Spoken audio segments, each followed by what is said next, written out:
Question number 37 देखिए, the property which is not of an electromagnetic wave travelling wave in free space. Electromagnetic wave की property पे सवाल है। वे तो बिल्कुल थियोरटिकल सवाल है, बिल्कुल रिजल्ट अगर आपको याद है तो सीधा सीधा से इस पर आप कमेंट कर पाओगे।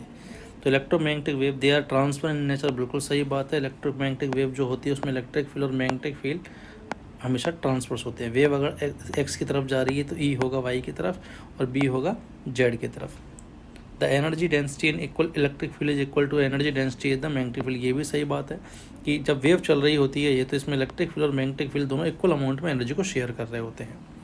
The travel with speed equal to 1/रूट म्यू नॉट एप्सिलॉन नॉट। ये भी बिल्कुल सही बात है। देखो फ्री स्पेस में बोला है तो वैक्यूम में जो स्पीड होती है वो इलेक्ट्रोमैग्नेटिक वेव की कितनी होती है अपॉन दिस। यहीं अगर मैं मीडियम में अगर बात करूँ तो स्पीड ऑफ लाइट या बोल दो स्पीड ऑफ इलेक्ट्रोमैग्नेटिक वेव होती है mu of that medium epsilon of that medium. अगर ये वैक्यूम नहीं बोला होता यहाँ पर तो ये रॉन्ग हो जाता। अब इसने वैक्यूम बोला है तो वैक्यूम में तो यही रफ्तार होती है, तो ये सही बात है।